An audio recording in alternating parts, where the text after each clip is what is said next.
Preview। ये कहानी है पश्चिम बंगाल के दार्जिलिंग में रहने वाले राजेश की, जो लकड़ी के गट्ठरों को खरीदने और बेचने का काम किया करता था। और ये सब लकड़ियाँ दार्जिलिंग से 30 किलोमीटर दूर डाउ हिल्स से आती थी। डाउ हिल्स जो अपने घने जंगलों के लिए फेमस है। इस जगह पर कई आदिवासी कबीले रहते हैं, जो कि ये दावा करते हैं कि इस जंगल में एक सरकटा पिशाच घूमता है, जो यहाँ आने वाले लोगों की जान ले लेता है।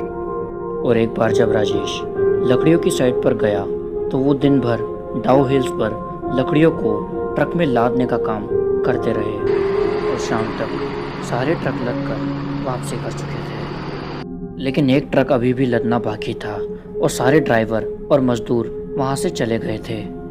लेकिन राजेश और एक मजदूर अभी भी वहीं थे।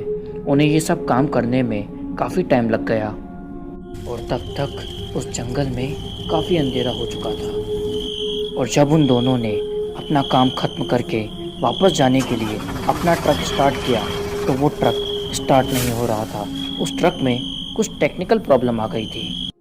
इस सब के बाद वो दोनों चिंता में पड़ गए और फिर राजेश ने अपने साइड वाले लोगों को मदद के लिए कॉल किया। लेकिन उस जंगल में टावर की कमी होने की वजह से एक भी कॉल लग नहीं पा रहा था। फिर राजेश और उस मजदूर ने उस ट्रक को वहीं पर छोड़कर पैदल वापस जाने का तय किया। और फिर उन दोनों ने उस जंगल में चलना शुरू किया और वो काफ़ी देर तक उस जंगल में चलते रहे। लेकिन अंधेरा होने की वजह से वो दोनों इस जंगल में भटक चुके थे। फिर थोड़ी देर बाद उन्हें एक पेड़ के पास एक परछाई दिखी और उस परछाई को देखकर उन दोनों के जान में जान आई। फिर राजेश ने उस मजदूर से कहा, जाओ उस आदमी से इस जंगल से बाहर जाने का रास्ता पूछो।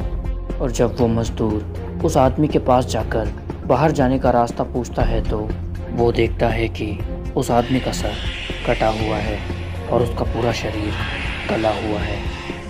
ये सब देखकर वो मजदूर डर गया और ज़ोर से चीखने लगा। उसकी ये चीख सुनकर राजेश जब वहाँ पहुँचता है तो वो देखता है कि वो मजदूर वहाँ मरा हुआ पड़ा है और उसके पूरे शरीर में से खून बह रहा है। ये सब देखकर राजेश घबरा गया और वहाँ से भागने लगा। और जब भागते भागते उसने पीछे मुड़कर देखा तो वो कटे सर का आदमी उसके पीछे आ रहा था। और भागते भागते राजेश एक पत्थर से टकराकर ज़मीन पर गिर गया और वो वहीं पर बेहोश हो गया। और जब सुबह उसे होश आया तो वो एक कबीले में था। कबीले वालों ने उसे बताया कि जब वो जंगल में बेहोश पड़ा था तो कबीले वाले उसे अपने साथ ले आए थे। और फिर जब राजेश अपने ट्रक के पास वापस पहुंचता है तो वो देखता है कि वहाँ साइड वाले लोग आकर उस मजदूर की लाश को ले जा रहे हैं। और इस हादसे के बाद राजेश ने डाउ हिल्स की साइड्स पर काम लेना बंद कर दिया। लेकिन आज भी राजेश की आंखों में उस कटे सर के आदमी का चेहरा आता है। अगर आपको हमारी वीडियोस अच्छी लगती हैं तो सब्सक्राइब कीजिए फैक्ट डीजे और लाइक एंड शेयर करना मत भूलना।